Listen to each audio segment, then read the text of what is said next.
Thank you. Honorable Minister, CEO of ZimCheck, various distinguished guests, VCs, VC representatives, good morning. So it's a pleasure for me as CEO of ICDL Foundation to be here in Zimbabwe again. As has been mentioned by Viola, we work all over the world, but we're headquartered in Ireland. Um, we were established about 30 years ago, coming out of a European Commission project, and originally called the European Computer Driving License and subsequently the International Computer Driving License. And now everybody knows it simply as ICDL. And what I want to share with you is the experience around the world, because we're not here to sell ICDL, we're here to share with you our experience of working with government, with education partners um, all over the world. And what we start with usually is talking about the problem that we all share, and it's starting from the point of view of how technology is now embedded in all job roles. European Commission often mentions that 90% of jobs will require some level of digital skills. And so what we can see happening is exacerbated now by this new AI revolution that we're all faced with, and governments all over the world looking at how will AI impact on the economy, on the functioning of government, on the workforce. And the minister shared with me earlier this week that Zimbabwe is launching its AI strategy on Friday, tomorrow. So we wish you good luck with your launch and with the implementation of your strategy. And I'll maybe talk a little bit later about how ICDL can be part of Zimbabwe's response to this big change that's coming. The problem we have in Europe is that the skill level of the workforce is not at the level that it needs to be. When we look at the level of digital literacy among the workforce, somewhere around 30% of the workforce have the level of digital skill equivalent to the ICDL core program. And that's not a strong enough level of digital skills to fully benefit from the use of technology. We're having a little bit of problem here with the presentations.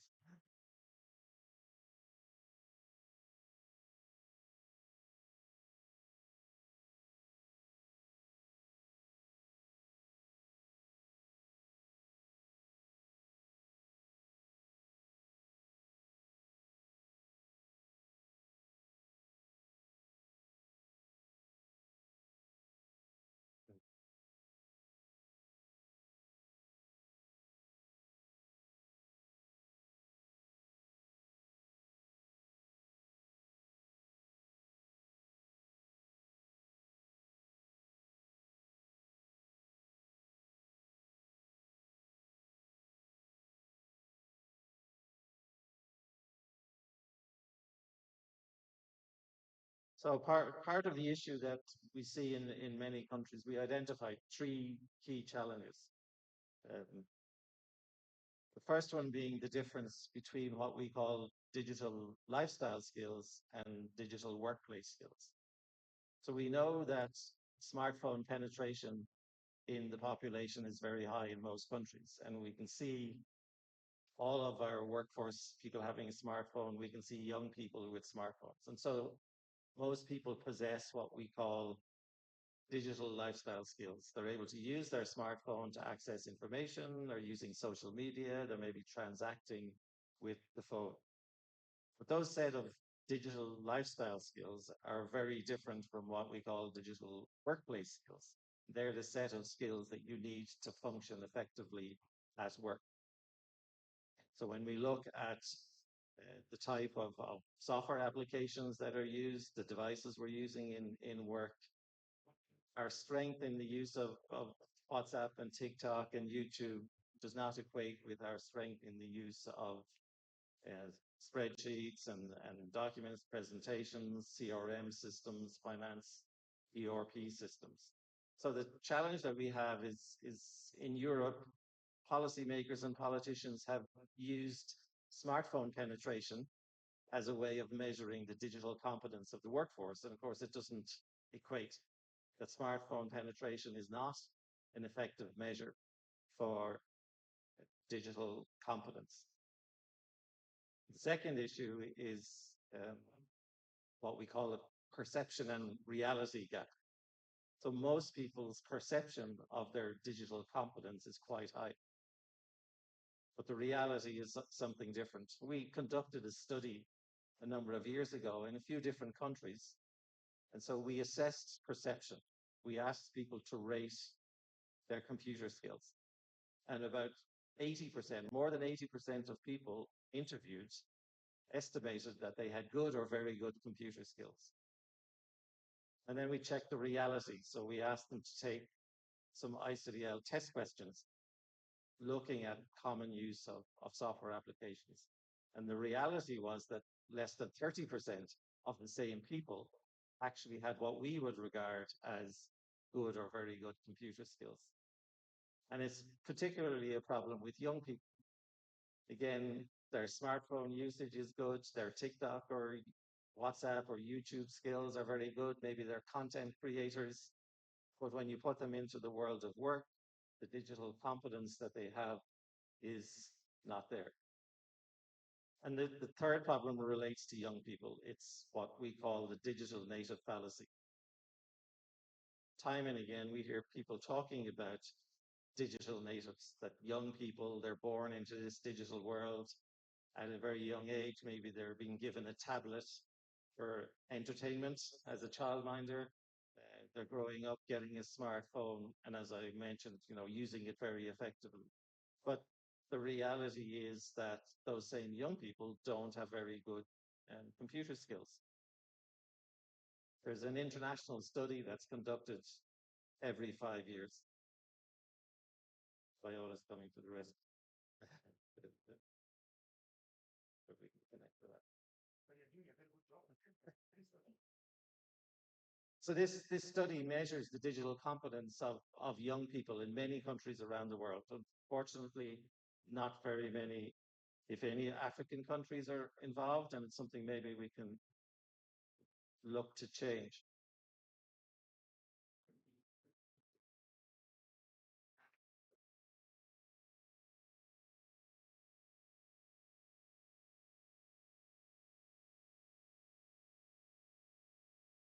So briefly, what I'm talking about is the challenge that we all face. And I mentioned this statistic, the European Commission constantly talking about.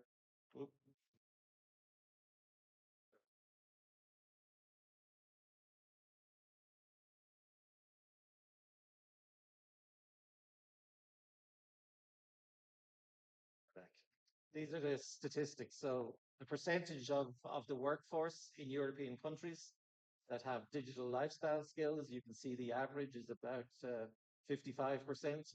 Some of the Eastern European countries much lower, some of the Western European and Nordic countries having much higher. But when you look at digital workplace skills, which is a higher level equivalent to ICDL, you can see the average across the European Union is about 25%. And again, quite low levels in some European countries and higher levels in others. And part of the problem is, despite all of the funding that's made available, the numbers aren't moving. They produce these statistics every year, and year on year, not very much change in the digital competence of the workforce. And part of the problem is employers do not see it as their job to provide ICT training to the workforce. So you can see on this chart, this is the percentage of employers providing ICT training to their staff. So around 15, 20% or even less. So in France, 15%, Bulgaria, You get the impression. So what it's telling us statistically is what I hear all the time from employers. I say, well, it's not our job. I'm running a business. I'm running an organization.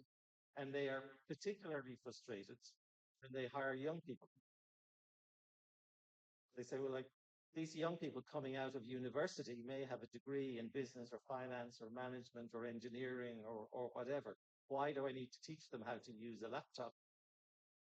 We had a journalist from Sweden contact us earlier in the week, writing a story about digital natives in Sweden and the frustration of employers. And Sweden is one of those countries on the far left who have supposedly a high level of digital competence. But employers saying, yes, content creation, YouTube is wonderful and TikTok, etc. But young people don't know how to create a folder to save file. Young people don't know what Control C and Control V is, and it's very basic thing because it's not being taught. And the employers say, as we can see from the data, it's not our job to do it. Most of the engagements that we have around the world with government, there's a big emphasis on digital economy. So countries are ambitious to develop their digital economy. And nowadays, people are saying it's not really a digital economy, it's just the economy. Everything is digital. So there isn't a separate digital economy from the rest of the economy. But there's certainly an opportunity to use digital technology to empower the economy, develop new aspects of economic activity to be more efficient. But the emphasis too often is on the technology, on the connectivity, putting fiber across the country, which is important. And the systems is important. It's important for government to do it. But what we say is that digital economy is powered by people. It's not about technology. You need to do it, but you also need to invest in people. And people are powered by digital skills and digital skills powered by ICDL. And you also hear a lot of talk about digital transformation. And very often, digital transformation is talked most by the management consultants and the sellers of systems and organizations being expected to have some amazing digital transformation process. But our perspective is, again, it's not about the technology, it's about people, and digital transformation can be personal. You can raise the productivity of your people with today's technology, with the technology they have on their desk, by empowering them. You raise the productivity of an individual 10, 20% simply by giving them strong digital skills. In so many places, we see people with laptops and applications on those laptops that don't know how to use them. I tell the anecdote many times that in another African country, a minister for ICT told me that in his office, he sees his staff with Excel open on their PC and a desktop calculator on the table beside him. And the calculation is being done on the calculator and the results being put into Excel. But yet people will say, oh, all my staff are competent. Look at all of the PCs we have. Everybody is using a PC. And then you now think about what is AI going to do to that? The initial excitement from employers around AI and what it has done is now being tempered a little bit by how it's being used. Of course, in terms of how we use big data and what AI can learn from all of the data to produce amazing results will be transformative. But when we give AI just to our own office user, what we're seeing is a very frustrating outcome. So in a government office recently,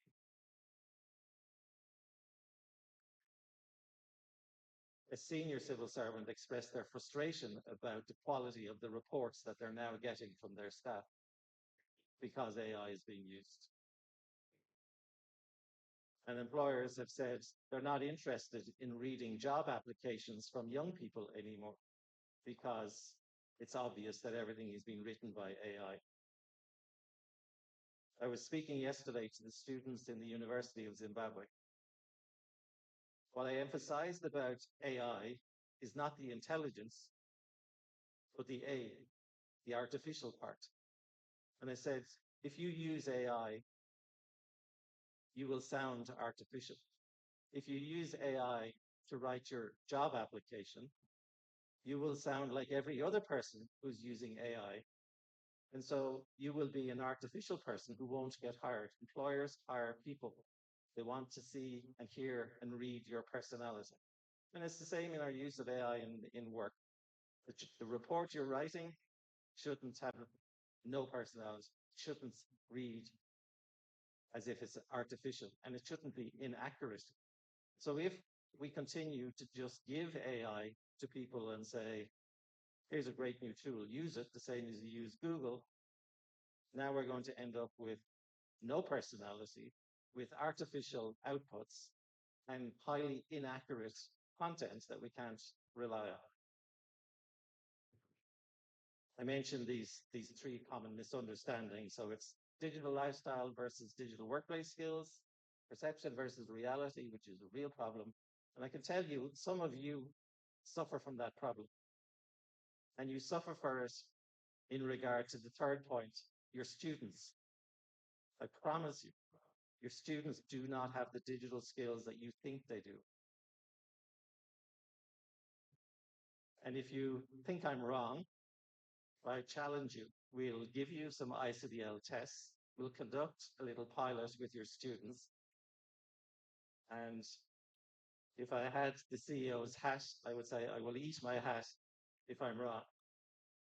But I can promise you, every other place in the world that we have done it, perception and reality is a problem. Salesforce did a study a few years ago looking at the same issue, the difference between everyday digital skills and workplace digital skills. And again, I showed this to the students yesterday. The world of work that they're preparing to enter requires all of these skills on the right. The world that they live in requires the skills on the left. There's a lot less of them. These are the easy ones on the left around content, accessing content, entertainment, social media. What employers require is people understanding how to use data, how to manipulate it, how to do calculations. Young people don't have those skills. So that's the study I was talking about a few years ago. More than 80% of people thinking that they have good word processing skills, that reality was about 40%. Using the internet, the reality was 30%. And this conducted in Austria, in Switzerland, in Singapore, in India, and it would be the same here. So the study that I was talking about, the International Association for Evaluation of Educational Assessment, they're based in Europe. The study is called the International Computer and Information Literacy Study. I'll share the presentation and you can follow the link, but they rate the competence of teenagers in school across all of these countries and give them a level between 1 and 4. And the results is not very promising, and there's a lot of data behind it, but some of the comments from the authors, the conclusions that they came to, what they found is among young people in education, ICT device use is high, but achievement is not increasing. So more and more young people using devices, but their competence when they measure it is not increasing. So as I've highlighted in the text, increased usage has not translated into higher achievement, and we question the appropriateness of labeling young people as digital natives. Students have not developed the necessary capability to use digital information effectively. And this one is really quite shocking. They looked at what happened during the pandemic. When the pandemic was experienced worldwide, even in the most advanced education systems in the world. Shutdown happened, people were sent home, teachers were expected to use technology to continue teaching, students expected to continue learning. So what did they find when they measured the students in 2023 and compared the results to 2018? So the usual 5-year gap, but the pandemic had happened. They found that despite the fact that more and more remote learning took place, digital literacy did not improve. So as it says, conventional wisdom suggested that the transition to a digitally supported remote learning during the pandemic may have resulted in improvements in students' digital literacy. What we have seen in the study is at best no change in students' digital literacy related skills between 2018 and 2023.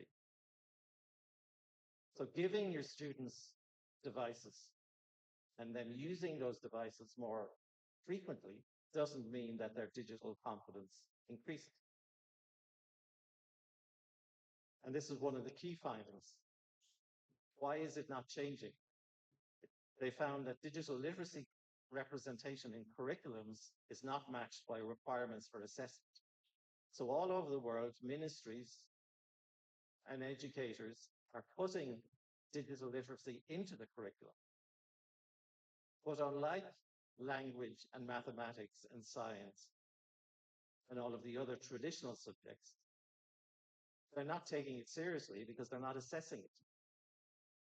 We know that you are assessing mathematics among your students, but you're not assessing their digital literacy. So as educators, and I was a teacher myself, we all know if there's no exam, we don't take it as seriously as if there is an exam. So if you're not assessing digital competence, it's not going to change.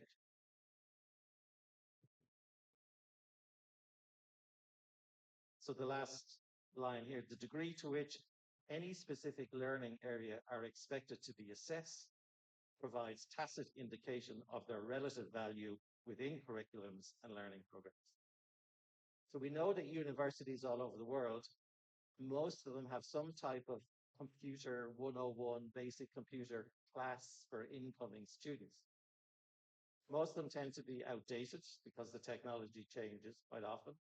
Some of them are a bit theoretical rather than practical, and very few of them have robust assessment systems. So are we surprised then that employers are frustrated that young people starting their job don't know how to do the basics? As I mentioned yesterday to students, you may leave the University of Zimbabwe with a degree in finance and you may want to be an accountant. The day you join finance department in your new employer, in the company, they'll give you a laptop. They don't expect to have to teach you how to use it. They don't expect to have to teach you how to use Excel or how to figure out their finances or how to create a folder on your drive so you save the data in the right place. So I said to them, your degree in finance will be worth nothing to that employer if you can't perform. And the performance means using computer.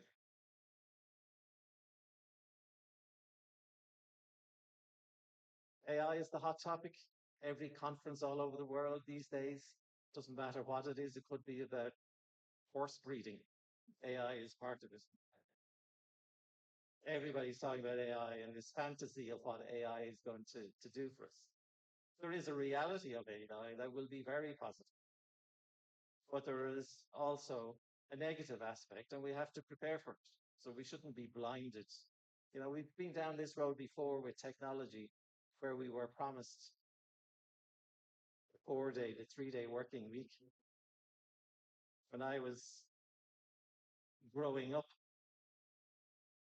and we were looking forward, people saying, you know, in the year 2000, that was going to be an amazing time. Life would be different. Now we're 2026 and we're working harder than ever. Technology has meant we never stop working.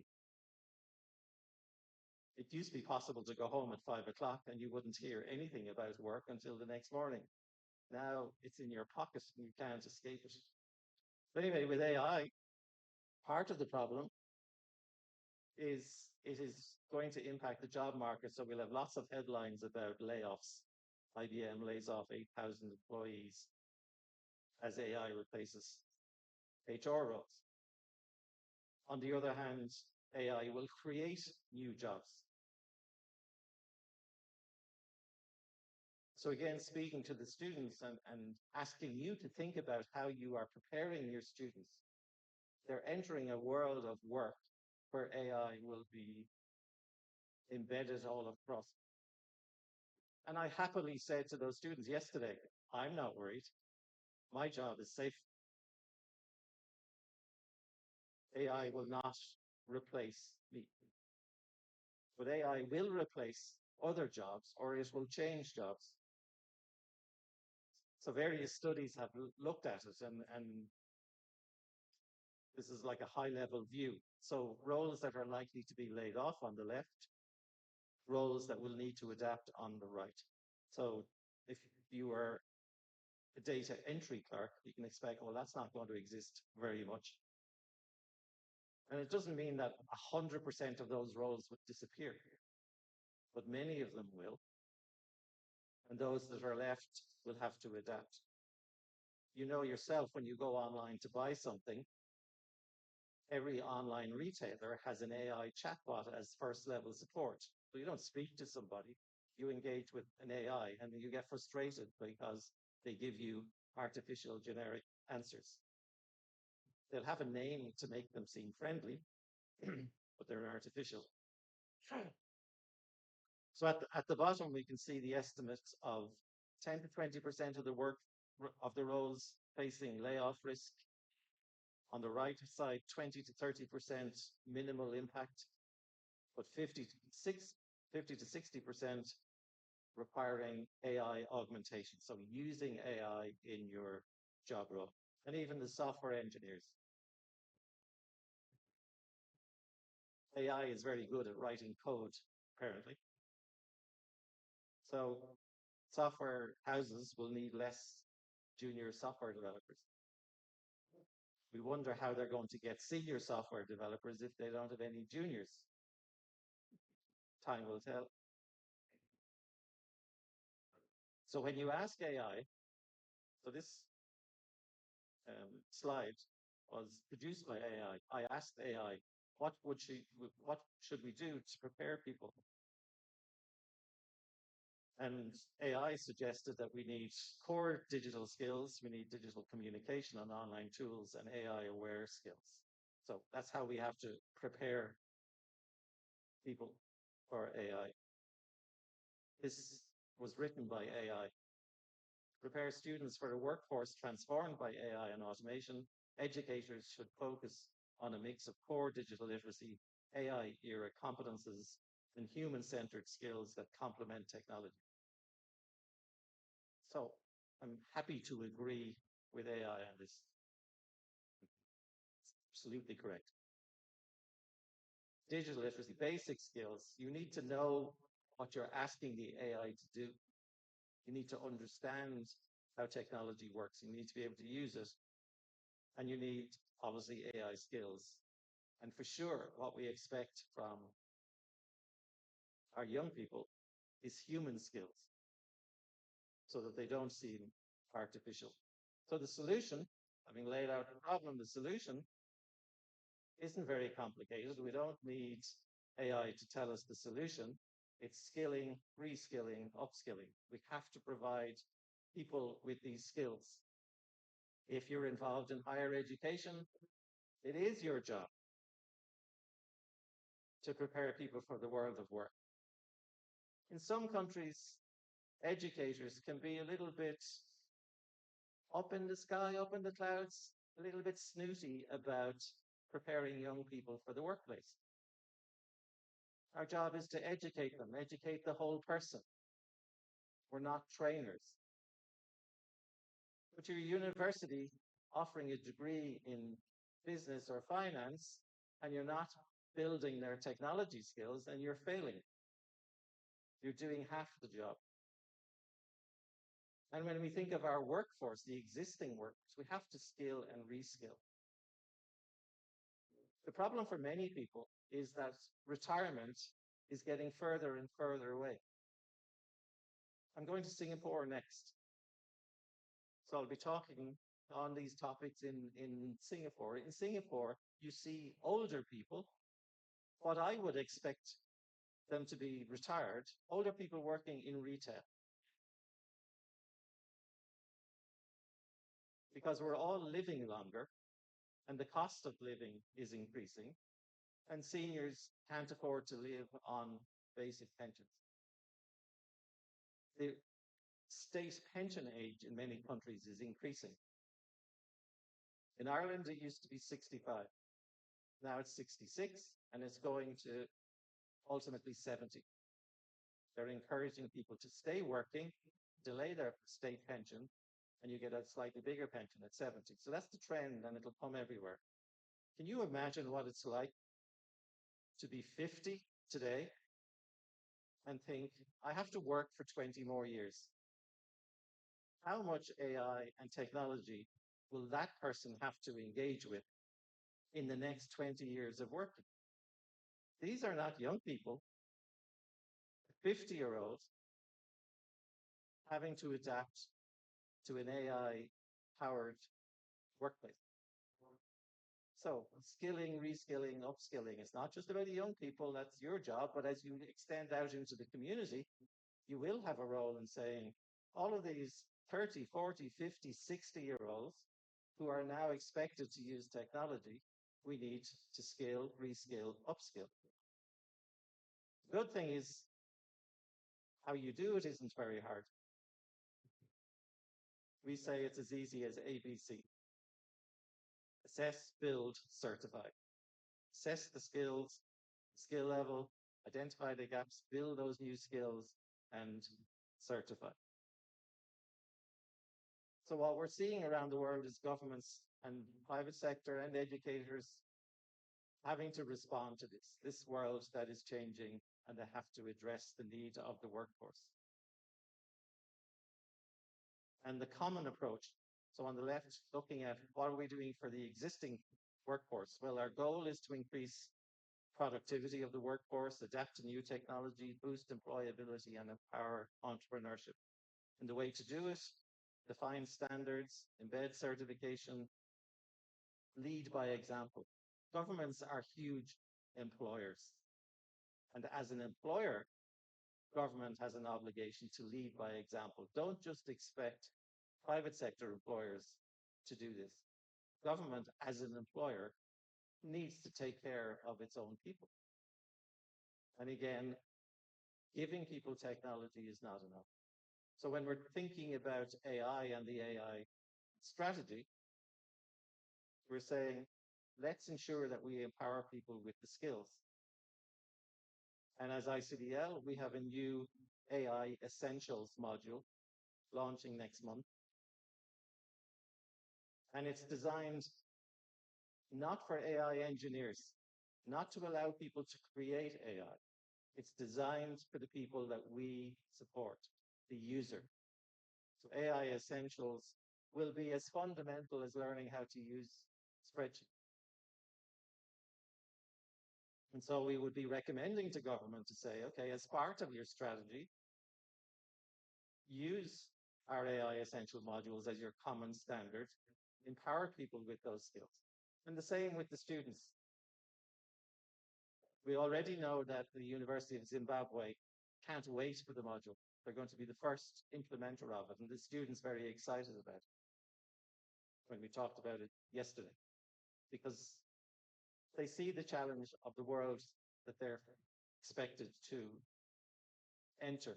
So on the right-hand side, this is what people are doing around the world. The education actions, defining standards, embedding relevant digital skills in all faculties and programs. Digital skills is not for the computer science faculty, or whatever name you put on it. Digital skills is for every faculty, whether it's the computer science people or the engineers or the humanities, the business, the medical, healthcare, digital skills should be part of every program. And it is a trend around combining academic qualifications and micro credentials. So we're not competing. We might have to compete a little bit for time, but offering a program like ICDL alongside a degree in engineering or business or whatever, it's not a competition. They support each other. Digital skills will empower your students, help them be better digital students, but ultimately prepare them for the world of work. And we also need to support academic staff. We will have somebody from the University of Zimbabwe speaking in a few minutes, but I would say to you that their implementation of ICDL began a couple of years ago, and I visited just over a year ago for a graduation ceremony.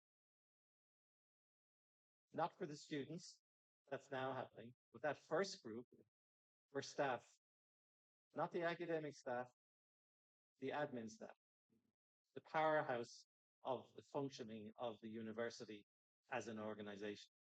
And the excitement among those people was amazing to see, and how empowered they felt, because what they were learning were very practical skills. So the very next day after being in an ICDL session, they went back to their desk with new skills that they could implement straight away. So ICDL is part of the solution, and the programs we offer enable you to do your job. So our model of operating. One of the students yesterday asked me a very interesting, very good question. At the end, he said, how does ICDL compete with all of the online micro-credentials? He said him as a student, he sees loads and loads of things that he could do, that he can engage with online and get a certificate. How does ICDL compete with that? And the answer that I gave him is, I said, well, we don't compete. I said, we just say, that's not what we do, and we won't do it. Because what we're concerned about is quality. We don't deal directly with students. I said, we don't have a B2C model, we have a B2B model. We deal only with our partners because we're helping them do their job. So ICDL is offered to institutions who have a job to do. And if they realize their job is also to build the digital competence of their students, we say, ICDL will help you do your job. You do it easier and you'll do it better. So our customer, and we don't usually use those kind of terms, but our customer is the institution that we work with, not the student. Our most important partnerships are with education institutions, because we're saying to you, your job is to empower these young people with digital skills. Our job is to help you do your job. Ultimately, everybody wins. The student ends up with a qualification, a micro-credential that will be well recognized all over the world. The teachers, the institution, the university or the school can feel that they're doing a good job, and we make it a little bit easier than would be if you did it yourself. And ultimately, you end up with a qualification that's different from the online micro-credential that you can buy for $20, because we're concerned about quality. And if you don't do a good job in your implementation of ICDL, we'll say, stop, we don't want you doing it. Because the quality of the ICDL certificate in Zimbabwe has to be the same as the quality and credibility of it in Singapore or Ireland or UK or Germany. If you, not you, if somebody else less professional than you did a bad job or cheated, that damages the credibility of the certificate with employer.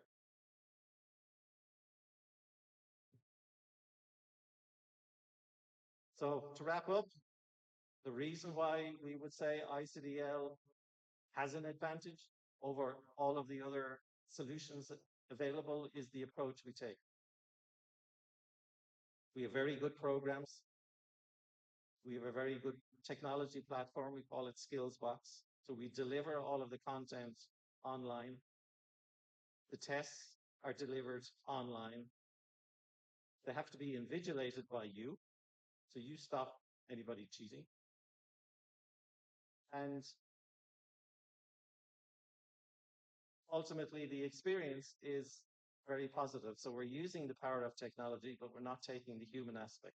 The key thing is the people. The way we work is with you as partners. And finally, our perspective. We see certification not as a product. We're not selling you a product. It's a service mentality. Our job is to support you, to enable you to do your job better. And our perspective is global and local. ICDL is a standard all across the world because it is a standard locally. And repeat it and repeat it and repeat it.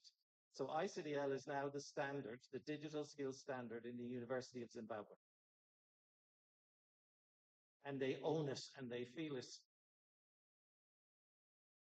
It's their ICDL, and the students are excited about it. ICDL can be your digital skills standard.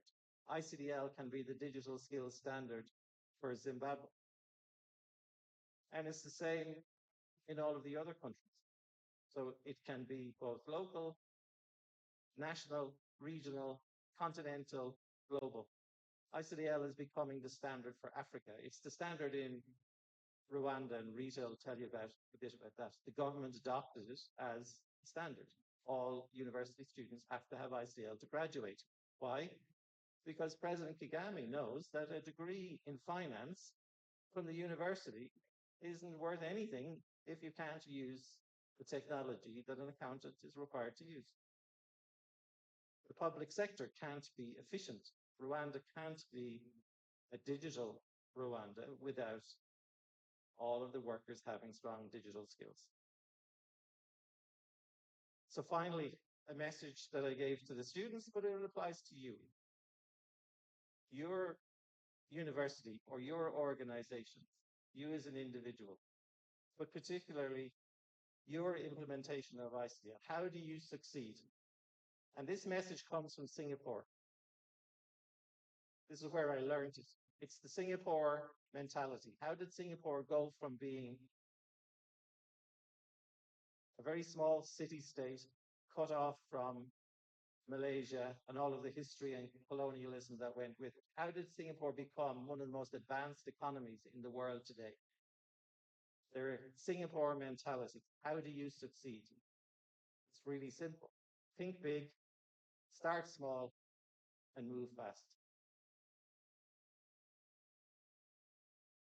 Lose it. Think big, start small, move fast. Too often, we think big and we try to start big and we hardly move at all and nothing happens. It's great to have ambition. It's great for Zimbabwe to be ambitious. And can you do it? Of course you can. Can you have a digital Zimbabwe? Yes. Think big, be ambitious. How do you implement ICDL in your university? You want to deliver ICDL to 10,000 students. Think big.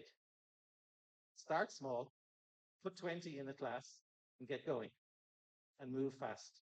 Repeat it, repeat it, repeat it. We've had a project in Rwanda that's finished now where more than 4,000 teachers were certified with ICDL. We didn't put 4,000 teachers in a stadium and teach them ICDL. We identified, I think it was maybe 80 teachers who would become master trainers and teach the other teachers. And we empower them. And each of those 80 ran a class and another class and another class. And pretty soon you hit hundreds and thousands. You think big, you start small, and move fast. That's what you can do with ICDL. Thank you.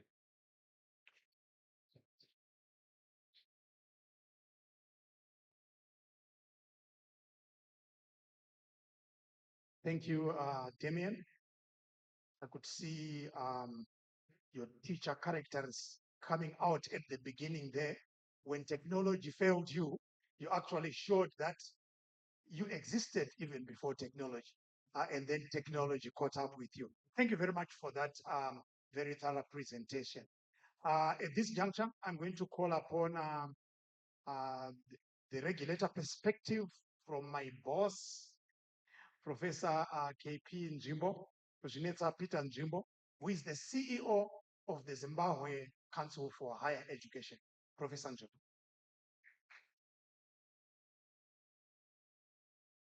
Whenever my boss comes through, I always say brief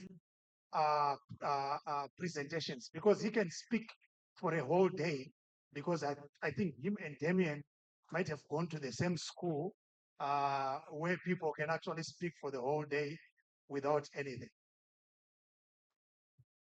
Thank you, Dr. Penyengwe. Ladies and gentlemen, it's a very good morning. Let me start to recognize our minister, our honorable minister, who is with us this morning. Honorable Minister, I'm very honored that I'm sitting next to you, actually. So the whole day I'll be telling people that I actually sat with the minister today. Thank you. Yeah, let me also recognize the gentleman who had just spoken before me, Mr. O'Sullivan from ICDL. We met briefly. He came to the center, so we had a nice discussion.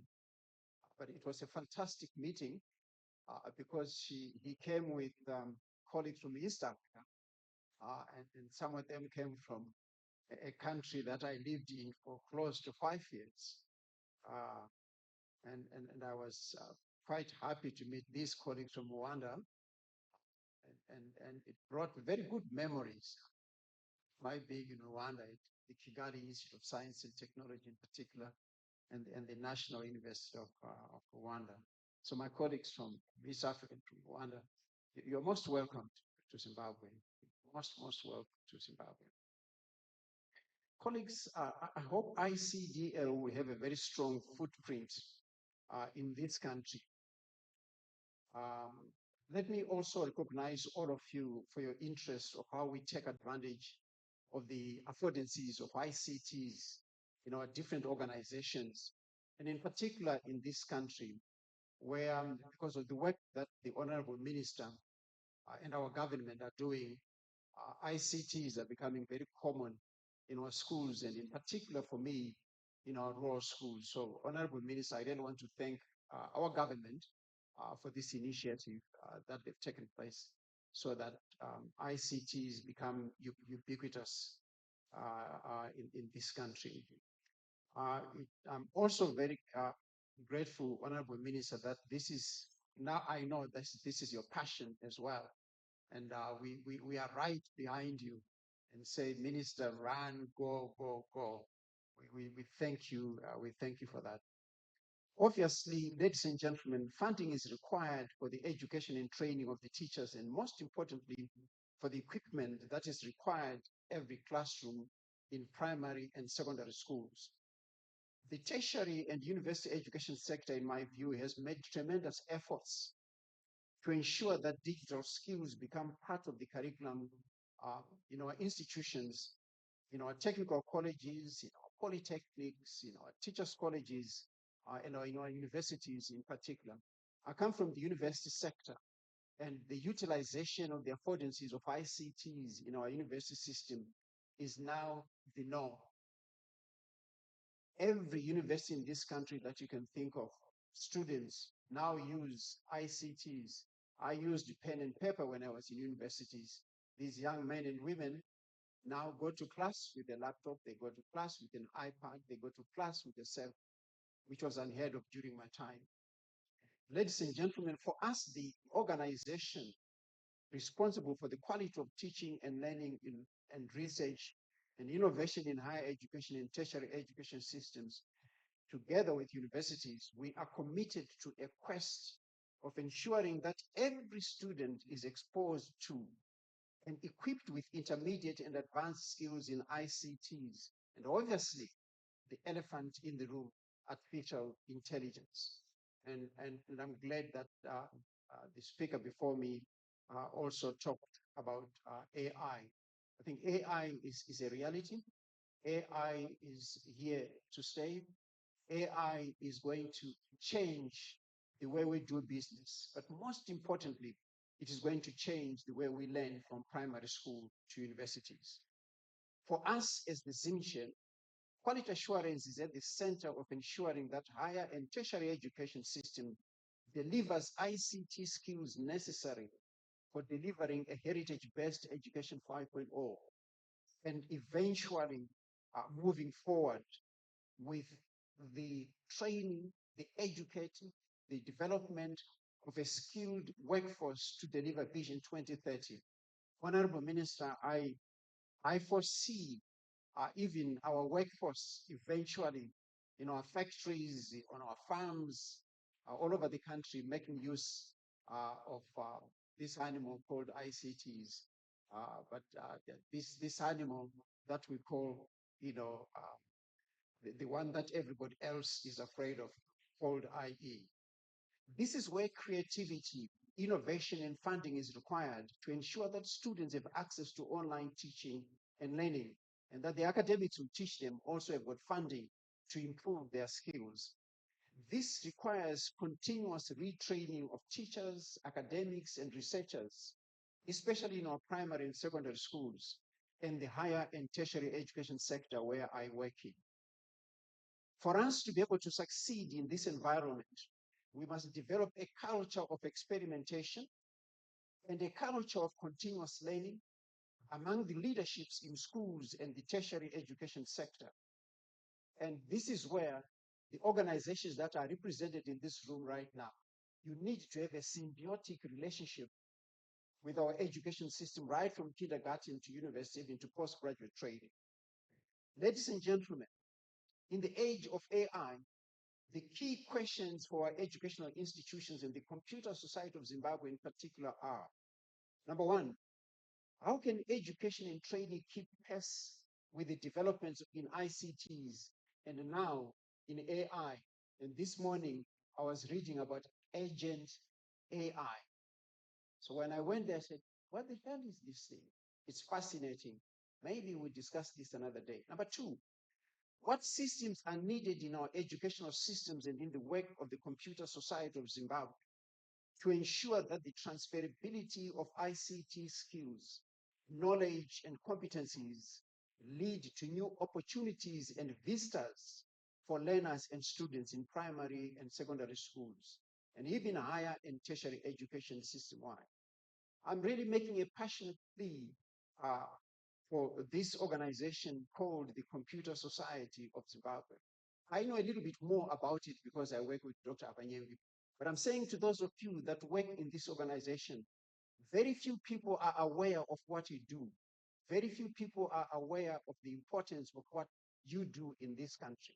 Your key role should really to be able to make sure that the utilization of the affordances of ICT become ubiquitous in our country, becomes ubiquitous in our system. Ladies and gentlemen, how can local economies, especially in rural and peri-urban centers and communities, respond to the advent of ICTs and now artificial intelligence? And again, what is your role as the Computer Society of Zimbabwe?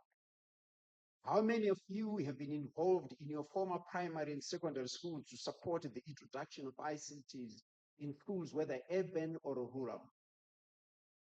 We must work to change the system that favors educational institutions in urban areas.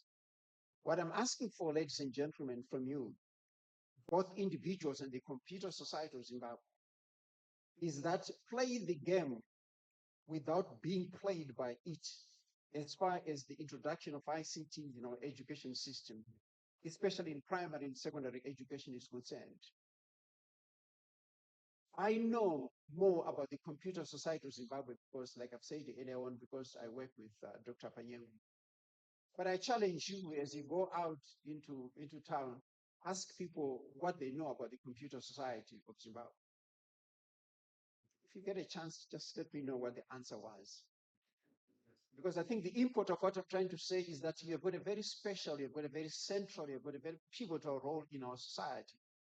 so that the issues of computers and their use in schools, in education, and in life in general is very critical. And you play a very critical, a very pivotal, and a very central role in making sure that the affordances of ICTs are used across the spectrum in our lives. So if we do not do that, in my book, in my view, you are partly to blame.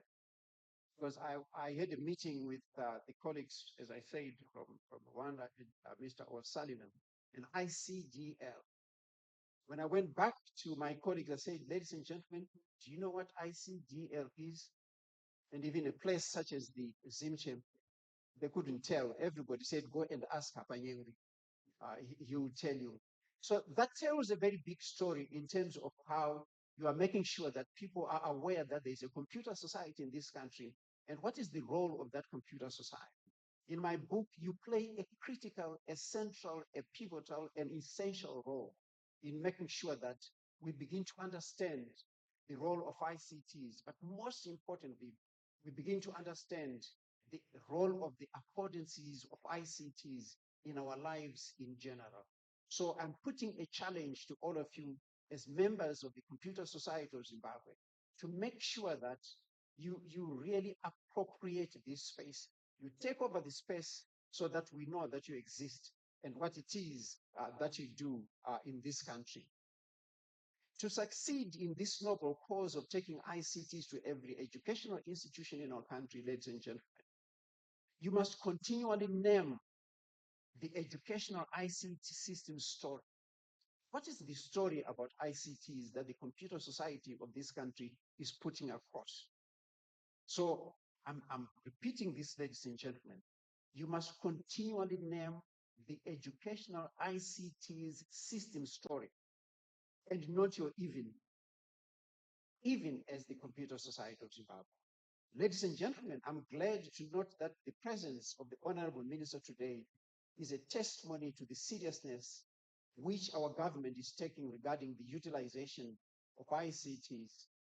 Honorable Minister, ladies and gentlemen, your presence really shows that our government is in the forefront of ensuring that Zimbabwe becomes a digital nation and that Zimbabwe becomes a country where the affordances of ICTs are used in our homes, in our commerce, in our industry, in our education, and in our lives in general.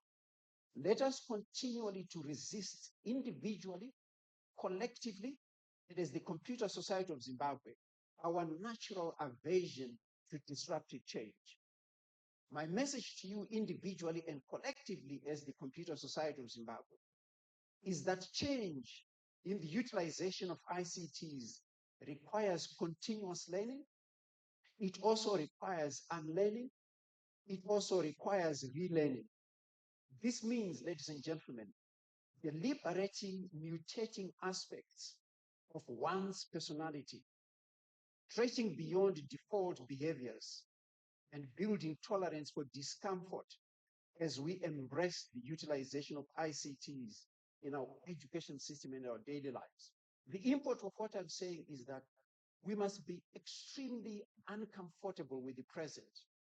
We must be extremely uncomfortable with the fact that some of our people have no access to ICT, and I applaud the role that our ministry is playing. So as the Computer Society of Zimbabwe, you have a critical role to play. So if I go to a rural area in Masvingo and in Mutare and in Blawayo, and I go to a school and there are no computers, you know whom I'll blame? The Computer Society of Zimbabwe. Colleagues, my message to you as a technologist and business person is that, number one, let us learn from the Silicon Valley in China to build what I'm calling a growth discomfort. In other words, we must be entrepreneurially uncomfortable by the fact that some of our people have no access to computers, some of our people have no access to ICT, some of our people, even up to this day, do not know the importance of what ICTs are doing. So let me repeat. Let us learn from the Silicon Valley and China to build a growth discomfort zone as we embrace technology and artificial intelligence in particular. Number two, as the Computer Society of Zimbabwe and technologists, we must continually conduct quarterly unlearning and relearning rituals as individuals, and the Computer Society of Zimbabwe becomes a community of inquirers as far as the utilization of the affordances of ICTs are concerned in our general lives. If we do not do that, ladies and gentlemen, it becomes very difficult for me to accept what you see as your critical role as the computer society in this country. You must go out there. We must feel your presence, and you must appropriate your space.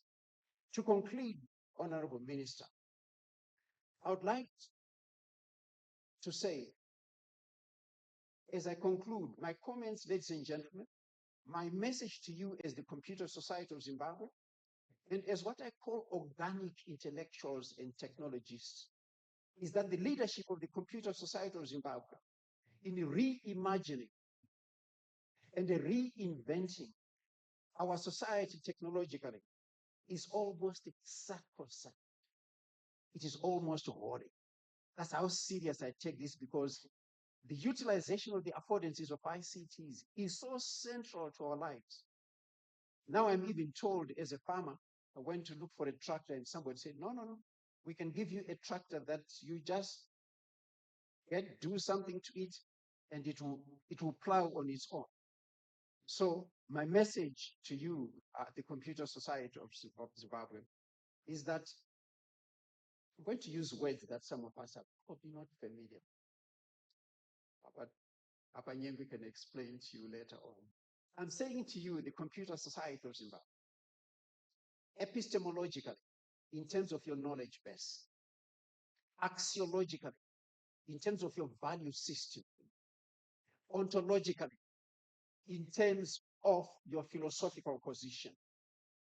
Ladies and gentlemen, these three words, they mean a lot to me. Because when I talk to you, I want to know, what is your knowledge base? Where are you coming from? Don't be like my mother who say, no, my son, you know where my knowledge is coming from? My mother was Shangan. It was Indiru Changa. So I'm saying to all of you, you really have to have a knowledge base, you have to have a value system, and you have to have a philosophical basis that pushes you to carry the message that the minister, our honorable minister, continues to talk about, the utilization of the affordances of ICTs. If what the minister is saying does not get to the people, I'll blame the president of the Computer Society of Zimbabwe, your executive, and everybody else in that organization. At the individual level, ladies and gentlemen, you must go to invent the future instead of wondering what happened yesterday. Have a quest for looking for opportunities in change rather than excuses for avoiding change. Initiate change instead of reacting to external pressures for changes in utilizing ICTs in our society. I'm saying to you, vigorously question the status quo and let us pursue opportunities in the utilization of ICTs with enormous discipline, creativity, and courage. As opined by Steve Jobs, let us go invent tomorrow. Let us go invent tomorrow as the Computer Society of Zimbabwe, instead of wondering about what happened yesterday. I thank you, ladies and gentlemen.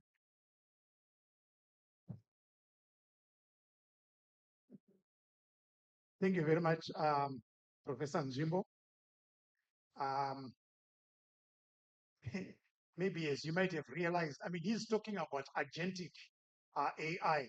This is an educator. He is not an IT person at all.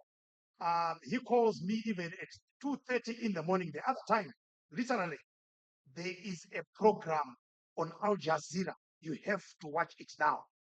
And then I had to put him on speakerphone so that the person who owns my home, my wife, would be very clear that I was talking to a gentleman 2:30 in the morning instead of whispering as I was getting out of the bed. Thank you very much, Professor Njibo, for that. And The cameraman, can you make sure that you take a picture of my CEO next to the minister so that his evidence is really there? No, thank you very much for that. We move on, and we're going to hear brief comments from Rita Gassan on she's the Market Development Manager, ICDL Africa, ICDL implementation in Rwanda, so that at least we can also learn from those who have taken bold steps. Thank you. Thank you, Mr. President. Good morning, ladies and gentlemen. How are you this morning? Allow me to write on the established protocol. I'm honored to be here and to share Rwanda's story. It was started small, and I will ensure that I make it brief. So we started with a digital talent policy. And with that policy, it briefly talked about how the education sector would try and skill people within the education system, but also the government ecosystem. So an assessment was done, assessment from different government institutions, and the assessment was identified a lot of gaps, many gaps, and that was during the COVID period.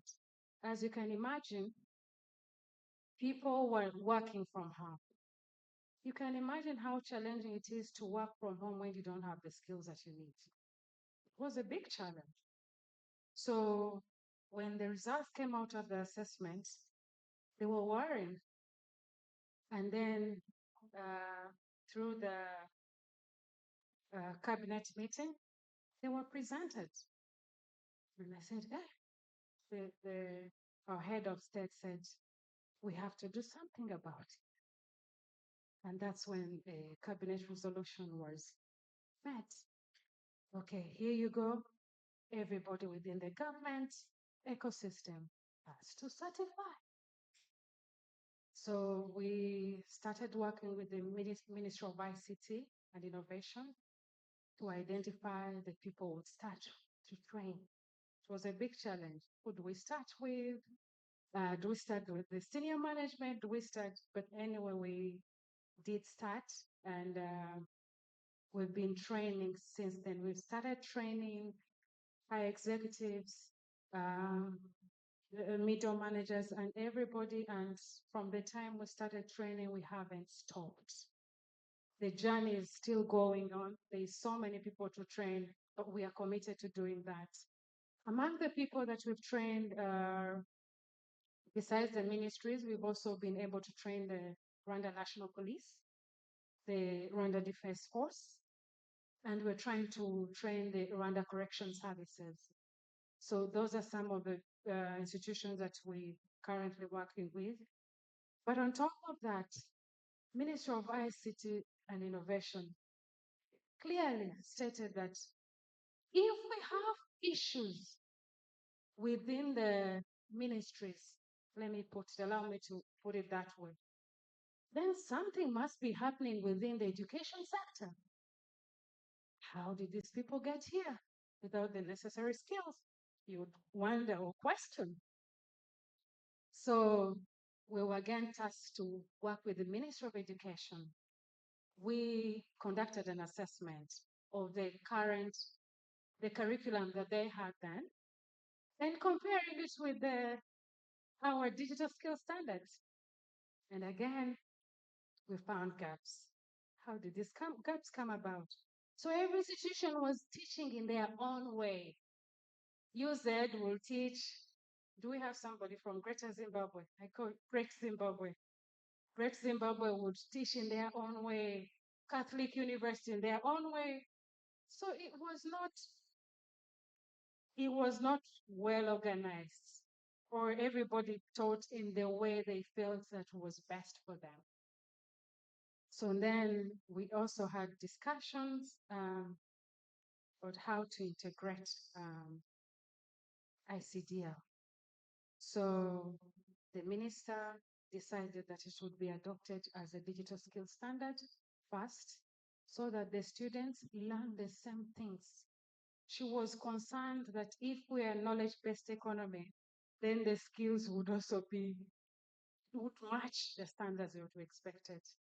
So first that we would adopt it and then ensure that our graduates had the necessary skills on the job market. When we discuss with higher learning education, which is under the Ministry of Education, the equivalent of ZIMCHE, the Director General, I remember she mentioned to me, she said, Rita, we're worried. So sometimes we have students who are not able to apply for scholarships online. And then they come to the head office. Well, Deji, she's a friendly person. Deji, I'm afraid I don't know how to do the application. And then they would find dedicated staff to help them. But you can imagine the enormous work that took. So through those examples, we identified institutions, ICDL started training. We started with the lecturers because we believe, I mean, even the lecturers had gaps, but for them to be able to train very well, they needed to get certified as well. So for every institution, we identified about 10 lecturers who went through the program. You'd be surprised that some had to redo, even the ones that had ITC skills, but I'm glad that there is that second chance that we have. So we trained them, and that ensured that they knew how to train, but also to guarantee sustainability. Because if we have people within the university that are training, then it's continuous and sustainable as well. And we did not stop working with just two ministries. We also worked with the Ministry of Public Service. That's MIFOTA. And the Ministry of Public Service said, we are committed to the cause. So we're going to ensure that whoever is trying to join the job market within the government institution should be certified. So then there was pressure from the students, pressure from everybody. People wanted to get jobs. So you can see that it was collective efforts from all the concerned ministries. We did not stop there. Rwanda continues to improve, to learn, and to expand the cause. Currently, all government employees are training in AI. And the plan is not to stop only on stop with government institutions, but also it will trickle down because students are going to be using AI teachers. So that's the plan. And guess what? We have to move fast, like Damian says. People have been given only 60 days. So within the 60 days, you need to have completed and certified and good to go. So we're hoping to replicate the same arrangements with higher learning institutions here and Honorable Minister with the Minister of ICT and Education. Thank you so much for your kind attention.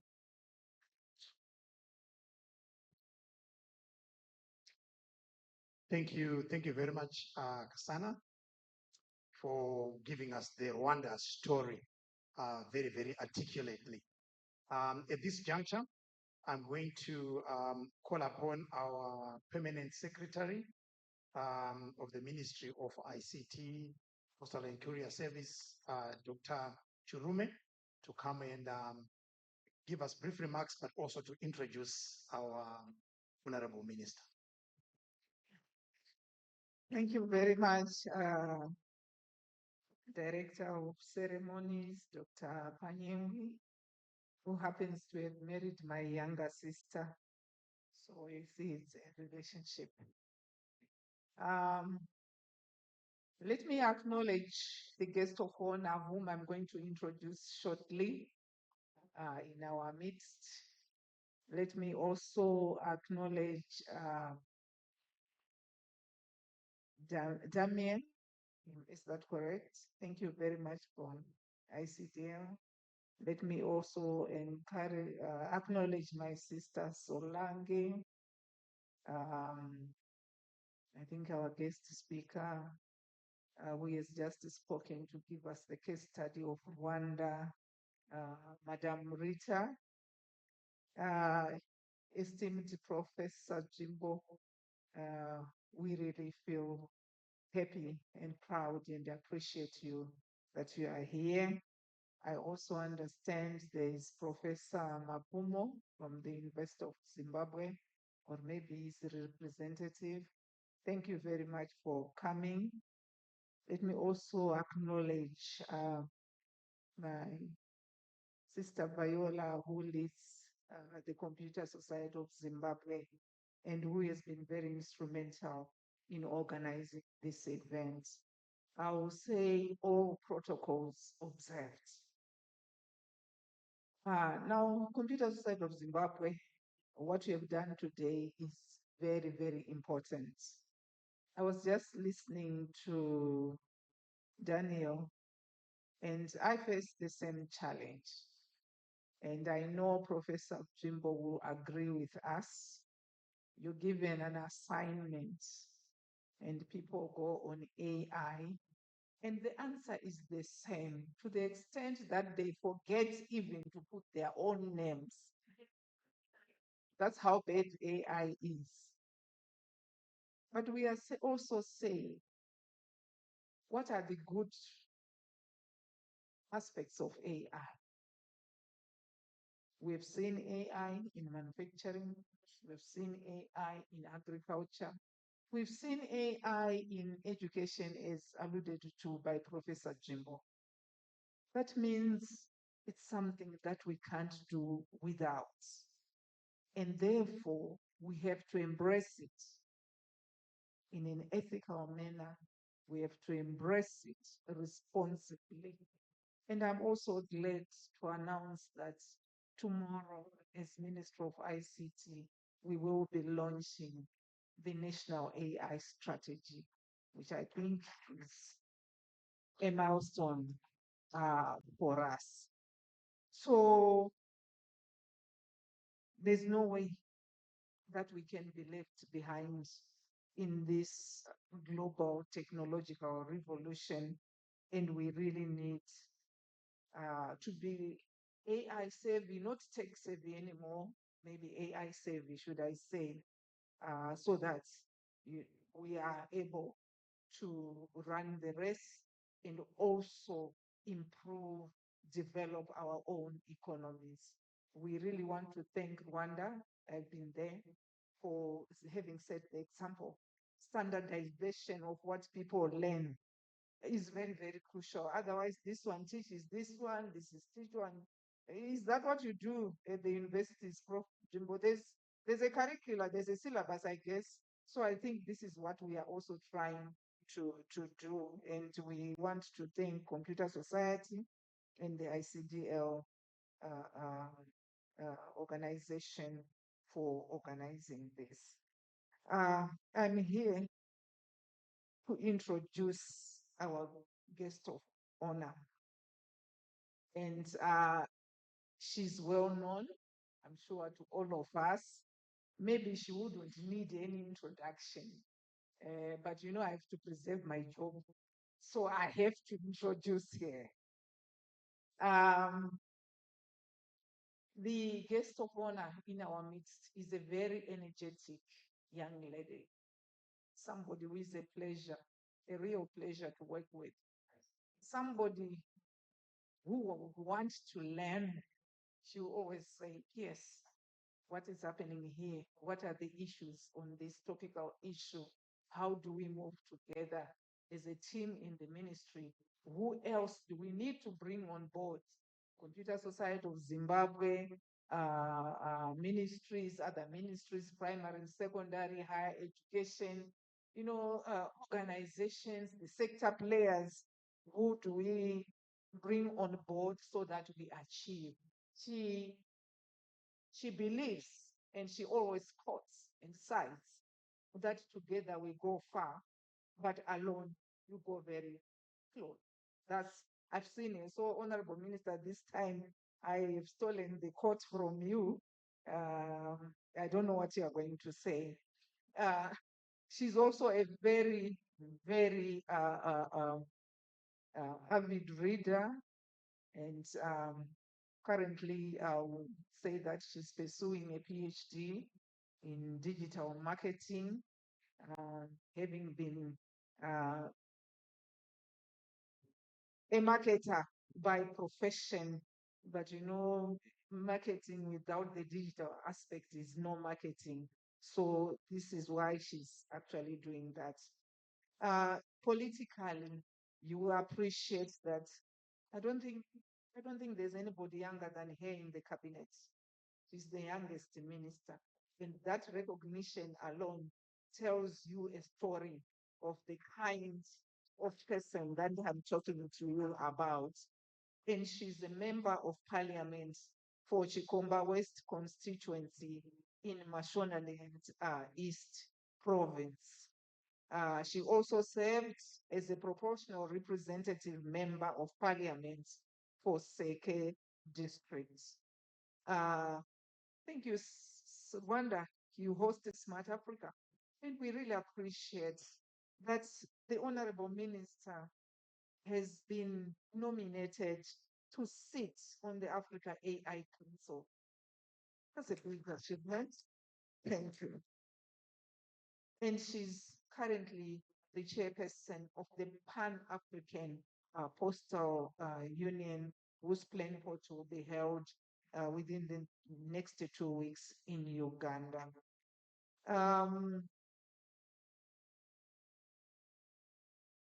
The lady that I'm talking about, I told you she's got the energy. She's a member of the youth group. You will see her with a lot of young people around here, where she mentors, where she empowers them, and also led successfully the youth caucus in parliament. In 2021, I think we all know the Young Women for ED, which she pioneered. And I could see a few colleagues here trying to emulate the same. Maybe you also say Babamdik is for ED, I'm not sure, but you are trying to emulate something. So that's my minister leading the Young Women for ED, a truly developmental organization whose thrust, is on empowering young people to be self-sustaining, to be themselves, and to contribute meaningfully to their country. I could spend the whole day talking, but we have the AI launch to make preparations for.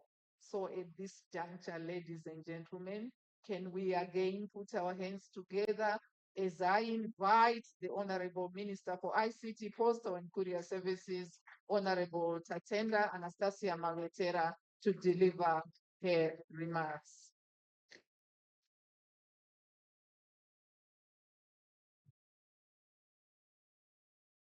Thank you very much. May you all sit.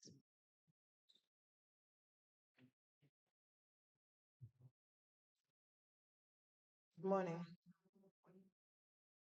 How are you today? Good. Thank you very much. Allow me to recognize the Director of Ceremonies, Dr. Panyin, who is here. Thank you very much for being at least a lively MC. Thank you, we appreciate. I liked the Al Jazeera story.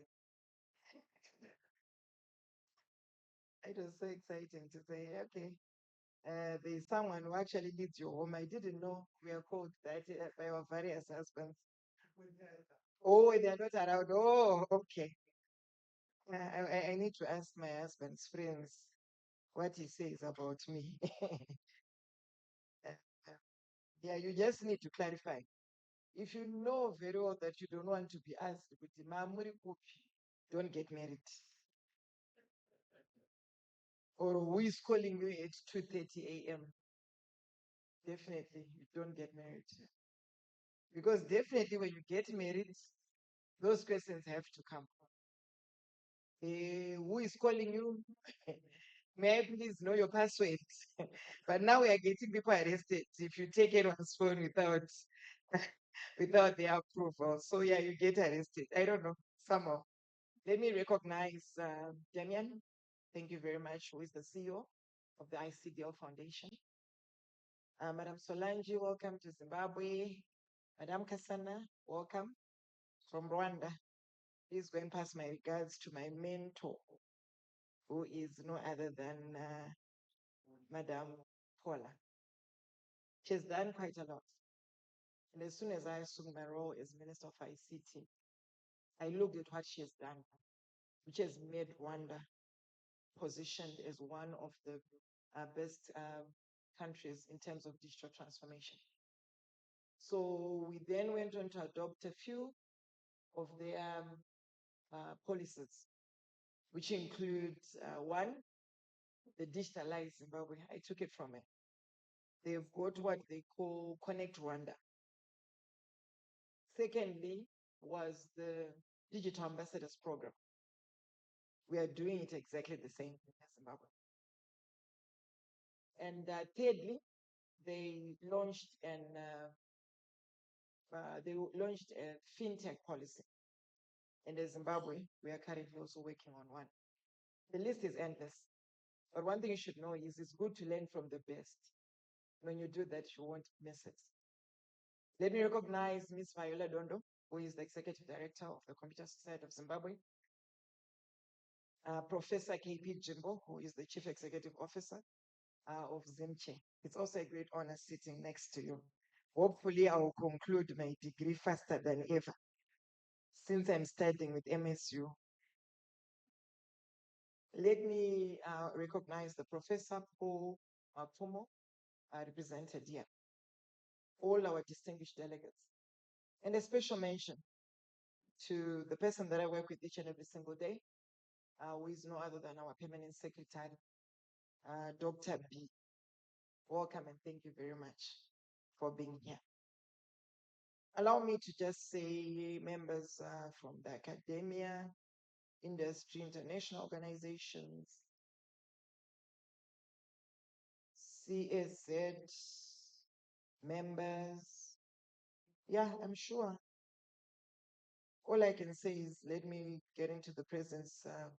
Max, whenever he mentions everyone, then he says comrades and friends. So if I haven't mentioned you specifically, you're part of the comrades and friends. Good morning to you all. Allow me to begin by expressing my sincere appreciation to the Computer Society of Zimbabwe and the ICDL Foundation for convening this important breakfast dialogue on digital literacy and digital skills development. Platforms such as this provide an invaluable opportunity for policymakers, educators, regulators, and industry leaders to reflect on how we can collectively prepare our citizens for the demands and opportunities of an increasingly digital global economy. The topic assigned to me today to address this morning is on ICT policy and the future of national talent. This is both timely and very strategic. As Zimbabwe, unlike what the Honorable Permanent Secretary said, that tomorrow we are going to be launching our national AI strategy for 2026 to 2030. In the national AI strategy, we have one pillar, which is the first pillar of AI talent and development. This speaks closely to what we're going to be discussing about today, which is the issue of digital skills. How we can also enhance our talent to become better. But we cannot speak about that without talking about the basic digital skills. And this is quite important. So this is very, very timely. And across the nations, the world, you realize that they're recognizing that sustainable economic growth will depend not only on physical infrastructure or natural resources, but on the skills, innovation capacity, and digital competences of their people. We need to look at what His Excellency, our President, always says. He says a country is built by its own, meaning that is the people. So we can build Zimbabwe because we have got the people. And the people are the ones who are supposed to develop where we want to be. So this is the same even with the ICT industry.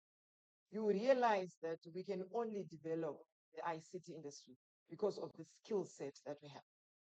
And this is enshrined within people. So this is very, very important that we need to recognize this reality. That let's invest in the people, let's have the skills which will prepare us for the future. Under the leadership of His Excellency, our President, Dr. Idi Mnangagwa, our national trajectory is guided by Vision 2030, which seeks to transform Zimbabwe into an upper middle income economy driven by innovation, productivity, and industrialization. And as the ICT sector, the vision of our president in terms of digital skills is for us to achieve a 100% digital literacy rate by 2030.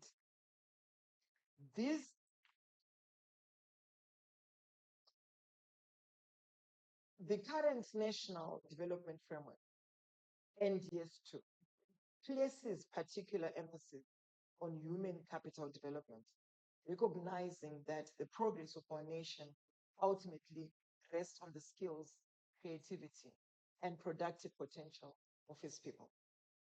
It is within this broader national agenda that, as the Minister of ICT, Post and Courier Services, we have started implementing deliberate policies and programs to build a digitally skilled and technologically capable population. The National ICT Policy provides the overarching blueprint for the development of the ICT sector, ensuring that technology is integrated across government, industry, and society. However, policy alone is not enough.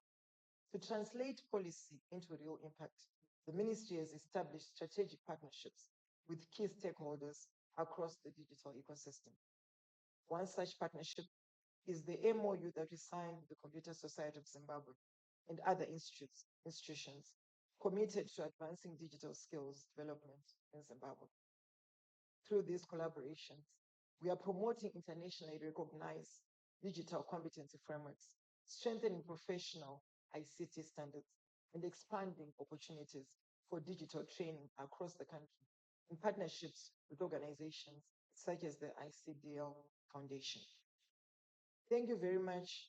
We are grateful for what the ICDL Foundation has done in the country through the Computer Society of Zimbabwe, where they've trained a significant number of people in terms of basic ICDL.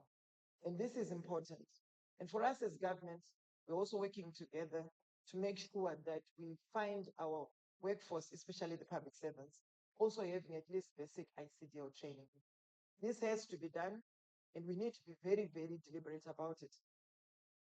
You see, the ICT ministry is one such ministry which needs us to continuously be able to engage so that we shape the policy direction of what we want to do. That's why you realize nearly every week we've got a conference. Of course, not hosted by us, but by various players in the system. So it's important that we continuously speak about this, because the more you speak, the more you realize what you want to achieve.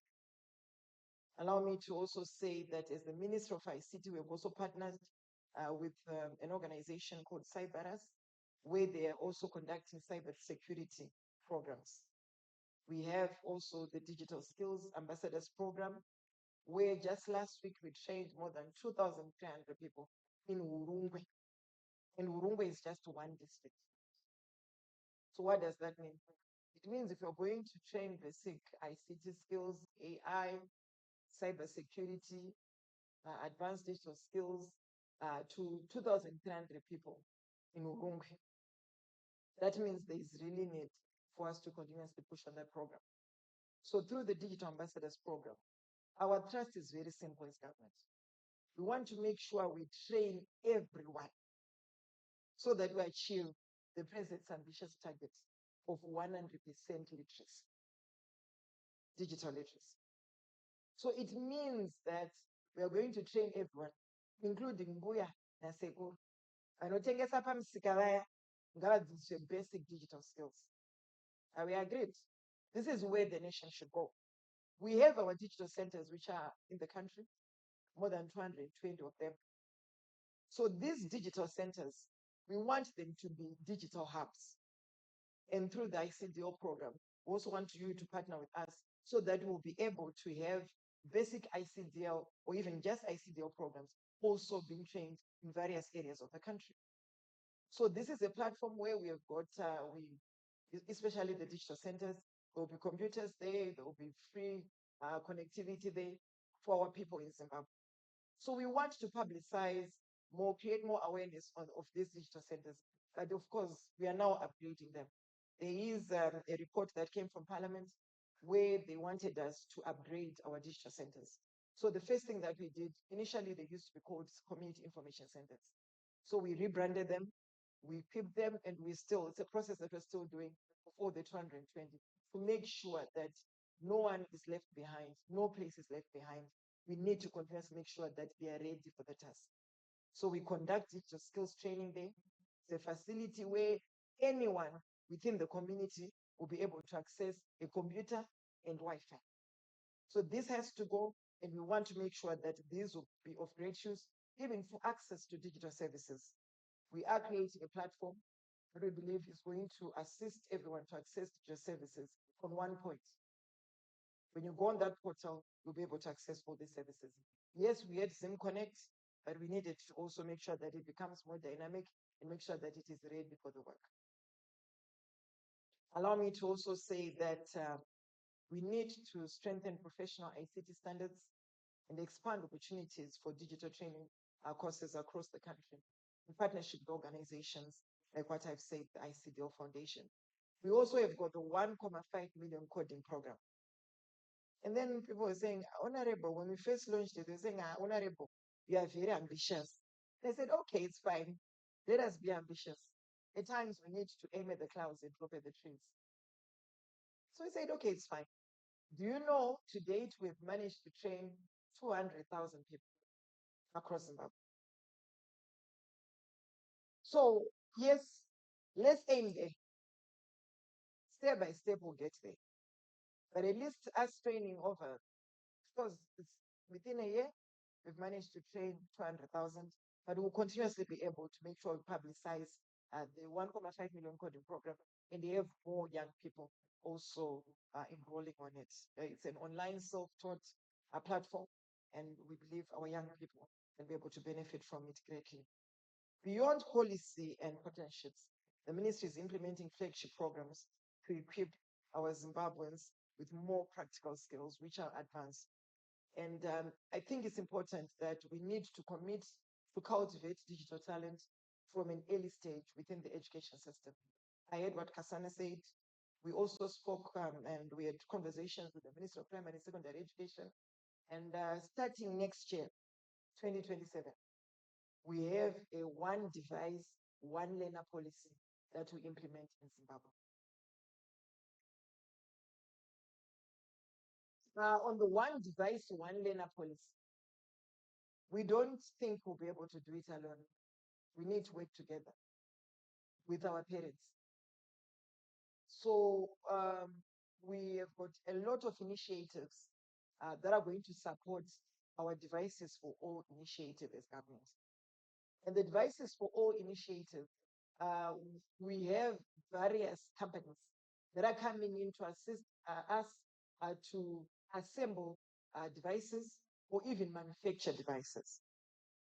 Allow me to recognize and thank Bindura University. We have got the PowerPoint. The PowerPoint, yeah. All right, thank you. Well done. The PowerPoint device. And it's quite reasonably priced.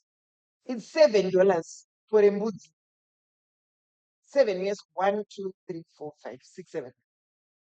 When we convert that, that's around my maths there. Let me see if I'm still good at it. Yes, that's around 210 Zimbabwe ZWG. So if you can afford for you to just go online, you buy that mood for $7 courtesy of Bindura University. That's the power. And then we've got various other initiatives. Because Bindura is here, let me speak of Bindura alone. But of course, we have a lot of people that have come to us as the ministry who are assembling devices. And as government, what we need to do is to support. So we want also to be able to support our own local producers of gadgets. And under our Devices for All initiative, we believe we need to also take local consumption. When we say Nyika ino vafanire vayo, we mean it's also we need to be proud of our own brands in Zimbabwe. You realize the challenge that we have. Yes, we know the Apples are good, the Samsungs are good, but why can't you also be proud of your own products? Because it's equally the same. It's got the same specification. So let's look at all these various players that have come in to produce gadgets for Zimbabwe. And we want to have even facilities for learning of devices. And they've offered this. So we're going to support even Zitco, also producing their own. They've started, and I believe when we the Devices for All and the One Tablet per Learner initiative, all these options are there to assist our parents to be able to achieve this.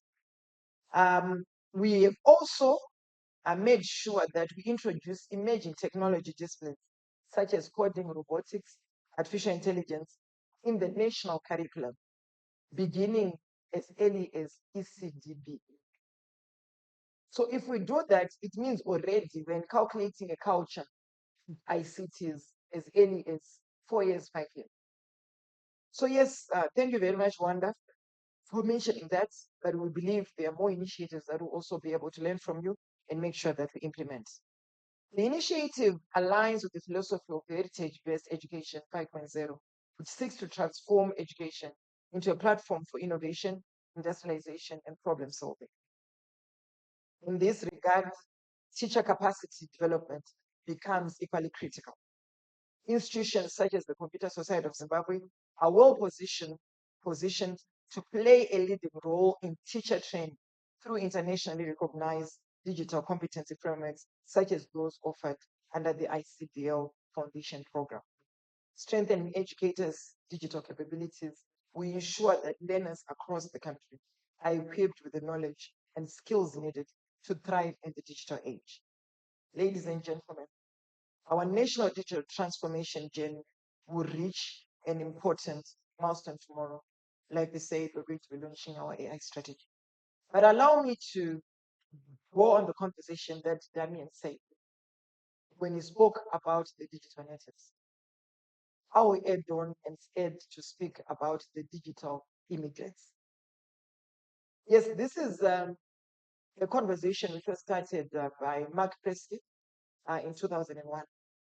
And he really said, yes, you realize that the digital natives are those that were born in technology, who are very tech savvy. And then the digital immigrants are those that are now adopting technology. And I'm sure you acknowledge the reality of this digital landscape that we have in Zimbabwe, where you realize that, yes, it's true, some of our teachers, yes, definitely, might really need to be upskilled to make sure that they are ready for the digital space. And it's not only teachers. Are we agreed? So what do we do? For us as a ministry, when we talk about this, we go beyond labels. To say, is it about the digital immigrants, the digital natives? We don't speak about that as government.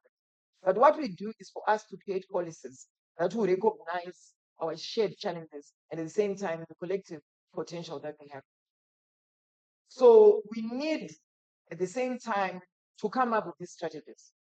So we are working as Zimbabwe on a national digital fluency framework, which is a clear roadmap where we identify our core digital competencies, but at the same time, we need to have a clear roadmap of what we need to do.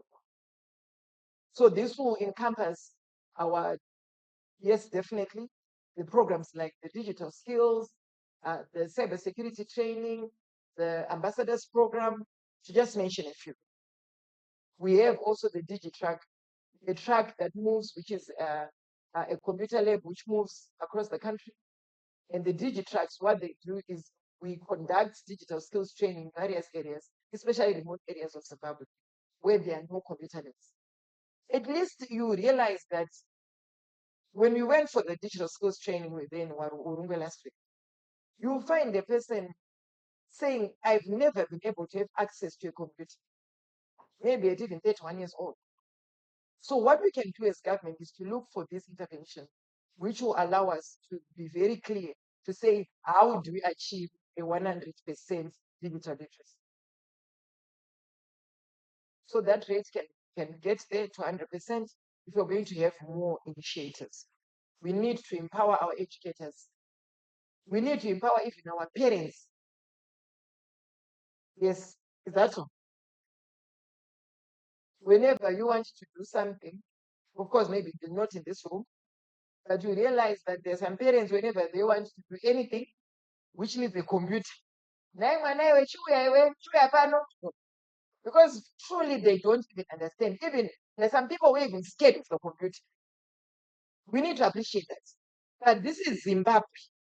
Let's not want to be like any other. The president has been very clear that a country is built by its own. We are Zimbabwe. We are proud of our Zimbabwe. Let's work within our context and what we can do as Zimbabwe. It is good to compare, but let's look at the level that we are at. So this level, we need to make sure we empower our parents. At the same time, we need to ensure that we equip our society to be confident in this digital landscape. Some of them are not even confident. They need to learn and at the same time innovate with others. So when we have our digital skills program, we are not going to leave anyone in any place behind. And we are grateful because of the ICDL program. We want to embrace it, and we've already embraced it as a country. And we want to make sure that it is incorporated even within the public sector, so that we have our public servants at least having a minimum requirement of the ICDL basic to make sure that at least we get more people being tech savvy within the sector. Allow me to say we want to cater for our natives, at the same time assimilate our immigrants. This has to be the way. We need to build a nation of digital fluency, and if a nation which is ready to shape our own future, our own digital future as Zimbabwe. Let us be able to work towards making sure that we succeed in whatever we plan to do. Tomorrow, yes, it's quite a very great day for us. It's a landmark initiative that we're going to be launching tomorrow, which is going to position Zimbabwe ready to harness emerging technologies for national development. And we are glad that our national AI agenda ultimately depends on the population's digital literacy and technological competences. In this regard, the artificial intelligence module within the ICDL framework presents an important opportunity. Promoting AI education using internationally recognized standards such as ICDL will ensure that Zimbabwe develops measurable and globally benchmarked competencies in artificial intelligence literacy. Zimbabwe possesses one of the most important ingredients for digital transformation: a young, intelligent, and highly capable population. If we continue investing in digital infrastructure, digital education, and digital skills program, our young people will not only participate in the global digital economy, they will help shape it. Let us therefore continue working together, government, academia, industry, and international partners to build a digitally skilled nation capable of driving innovation, productivity, and sustainable economic growth. Allow me to once again commend the Computer Society of Zimbabwe and the ICDL Foundation for organizing this important platform for dialogue and collaboration. I really want to thank you for that. Before I leave, I finish my speech. Maybe one or two questions, submissions, that you think you would give to us as the Minister of ICT? I'm glad the CEO is here, our PS. She will respond. So, yes, may we please have a rough mic, Dr. Akanyengwi. If you feel there's a contribution that you need to give to us, or maybe a question, yeah, we are ready to try to tackle it the way that you want. Let us satisfy. Yes, please. Yes, sir, please introduce yourself. Yes, morning, Honorable Minister. My name is Professor Nyambo, the Vice Chancellor, Catholic University of Zimbabwe. Thank you, sir. Yes, I would like to thank the ministry for the digital programs, computers which are put in the post offices in the country. This is a very good initiative, which I think it has to be publicized more and more, so that people can know that they can just walk into a post office and learn to use a computer. And I also want to encourage the ministry to make sure that this machine have software which is working. Yesterday by one, I went to a post office in Karoi. The machines didn't have Microsoft Word. So I think those small things should be taken care of. Thank you very much. Thank you very much, Professor Nyambo. PS, when will the Digital Center for Karoi have software? This is really putting someone on the.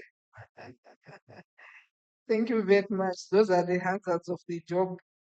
Professor Nyambo, I'm glad that you do visit the post offices, because you appreciate that from a very traditional perspective, these were centers of activity for communities, commercial activities.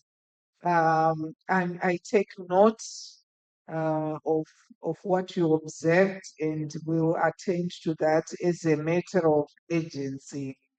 But just to add that Agency is not the answer, PS. Can we get a timeline so that when Professor Nyambo, I know he's got his people who are there. You need to then ask for that day that the PS would have mentioned here, and then you tell us if it is not yet working. Yes, I'll relay to the respective director. We do have provincial structures, so I'm sure worst case Monday, somebody should have attended to that problem. Monday. Yes. Well done, well done. Okay. But I just wanted also to add, Honorable Minister, that you have on your desk a paper that will also make post offices centers of government service provision. So this is what we are aiming, so that you don't just go, you learn ICDL and you do your homework, but should you want to transact and interface with government, the post office should be able to provide that service. Thank you. Thank you very much. Yes. I mentioned that in my speech to say, yes, we want to have a portal, one-stop shop, which will be our post offices. So let's do that. Next, It's not, or I'll ask you it's not easy to ask a minister. No, but I can ask them questions. No problem. Yeah. Let's get, yeah. 2 more would suffice. Questions, comments, please. This is an incredible opportunity. Thank you. Yes, the Bindura girl. Thank you, Honorable Minister. Mine is a comment, and I'm grateful that you are pushing a drive for having Starlink in schools, equipping schools with the technologies that are relevant. I'm a trainer, I'm a digital skills trainer, and I've been training teachers. Yeah. I'm a digital skills trainer, and I've been training teachers around Zimbabwe in the provinces. And the digital skills training are being accepted by teachers, They love it. But one thing that I found is that uh, ICTs is a subject in schools is just being covered, maybe just as a component. But I wanted to suggest that I know it's MOPSI, but I know because we are a Ministry of ICTs, we can also contribute by advocating for having ICT enhanced teaching and learning, and and in that, what I mean is we now need to move from just having the digital skills as something that is aside what they are learning in their subject matter, but we want to have digital skills in the main subjects that they are doing. They don't just have 2, 3 questions that ask what a computer is, but their activities that they do are supposed to be enabled by technology. This is one thing that I've picked from the trainings I've done, and I really believe that your ministry can actually help us advocate for that and maybe propose a review of the curriculum to ensure that we have technology enhanced teaching and learning rather than having ICTs as a standalone program. And to that effect, I think to speak to what the ICDO president has presented when he was saying, now when it is part of assessment, it will be taken seriously. But if it can be included in how they actually learn and how they do their work, it will then be easier for it to be assessed. Thank you. That's my comment and contribution. Thank you very much. Yes, I wanted to say yes, that is now a requirement, even at government level, that digital competences will also be ranked. You know, we've got a performance evaluation system that we are now being even rated as ministers and various public servants. So definitely, when we start from the top, pasapa pasombonezi. So it's I totally agree with you. That has to be done. And that's why now you see we're even encouraging my digital classrooms. Because what it then does is that it's not just going to be one subject. It means now we are going to be having a portal that there's also what is called the e-learning passport under the Ministry of Primary and Secondary Education. You realize even in terms of even skimming, now it needs to be done digitally. Already, you are now making sure that on the e-learning passport, students even are supposed to end in their homework online. So that is going to be a way, to make sure to waste everyone else will be able to be quite digital competent in some way, including the parents, the children, and also the teachers as well. Okay. P.S. Anything to add? Thank you. I think you have adequately covered. Just to say, the thrust of the program is to really integrate ICTs into teaching and learning. Because when a teacher teaches whatever subject, and they are not using it, technology, for instance, geography, instead of just downloading a map, you have to draw it, then it kills the whole essence. So the core thinking, the core idea is integration of the technologies into teaching and learning. Thank you. Okay, one last one. One last one.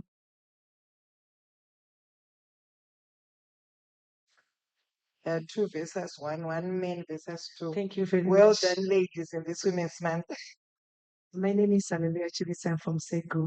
I'm the research director there. So I just wanted to comment, maybe it's an addition to what has been said. As we digitalize, can you also look at the power supply issues in our remote areas?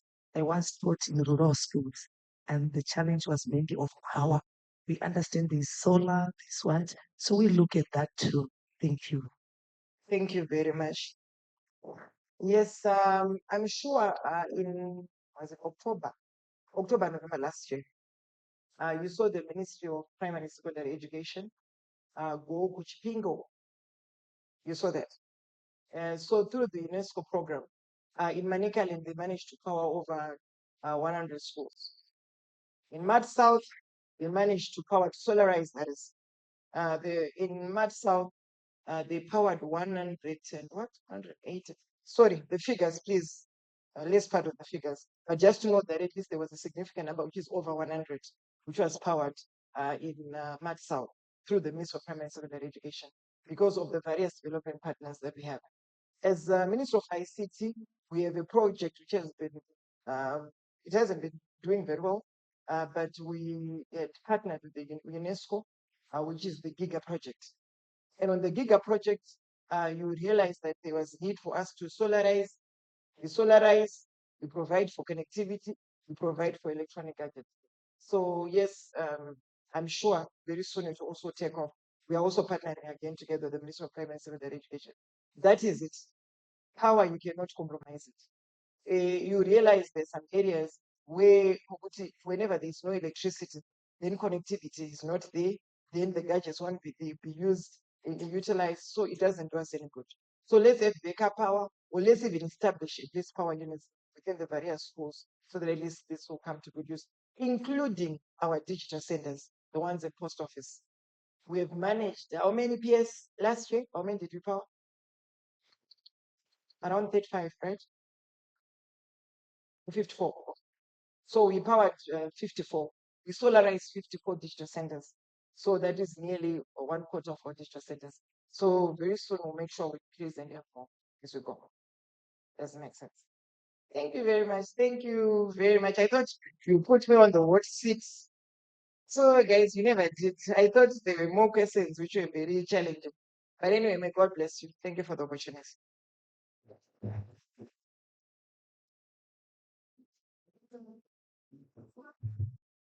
A round of applause for our Honorable Minister.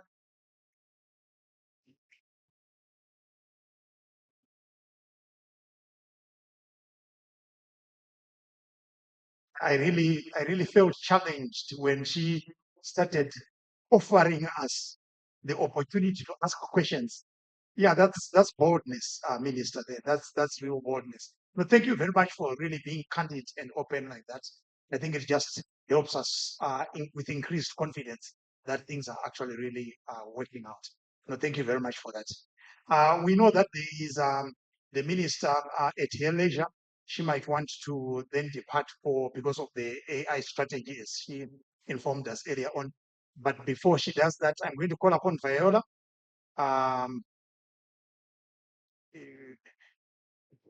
Because the minister cannot just come and go. Yeah, so Viola is here. Yeah. Thank you very much, Dr. Panyen. So as CFF and ICDL, we want to continue to recognize the great work that you are doing, Honorable Minister. So as part of our token of appreciation, we are offering to train and certify 5 teachers in 3 ICDL modules. I'll mention the modules that we selected: computer and online essential, cybersecurity, artificial intelligence. So this training will be conducted at one of the schools in your constituency. This is a start. It's going to be at Liebenberg High School. And then we will have 8 laptops for Form 2 girls. They're going to be part of the mentorship program. This is under the Women in ICT. So this is part of our start. Yes, it's at that school. We are starting at that school, Honorable Minister. So thank you very much. The next initiative, I know we are going to do something also with PS and Deputy Minister. We are saying this is our start as well, our contribution to what you are doing and how we can also promote all this. So thank you very much. We've got the yes. When you ask now, I don't know what you're going to ask. When you ask, she will refer for answer. Right, thank you very much. I really want to appreciate that gesture. It means a lot. I was kindly asking, you said 8 for young girls, Form 2. Yes. So I was kindly asking if we can spread it so that it reaches out the constituency. We can take 2 from Liebenberg and then we choose from other schools. Is that possible? It is possible. Yeah, because I'll be in trouble if I just take Liebenberg. Hey, Yes. so at least yeah, we'll take from other schools as well. All Two right. girls, you'll get them. Yes. So when Thank you. when We've got the machines ready. Just let us know when you want it to be done. so I'm going to the constituents on the 18th, On the next week 18th. on Wednesday. Okay. Can we go there? Yeah. Okay, good. Bye. Thanks. Thank you. This issue of timelines, Honorable Minister, I hope my CEO is not taking notes. Yeah, I really hope so, because otherwise I'm going to be in trouble now. Yeah, no, thank you. Thank you for that. So we have the other token of appreciation. We just present the others to Honorable Minister and PS. So thank you very much for affording us the time to be part of this. We'll ask Damien and Solange to come and do the presentation.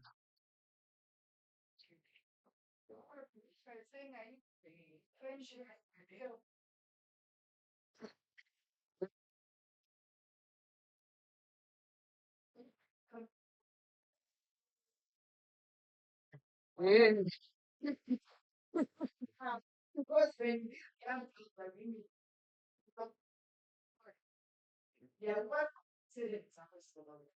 That's the- Yes. And PS, there is, you saw from Damien's presentation, it's skill, reskill. So you can continuously do that with the AI. One would do it. Thank you.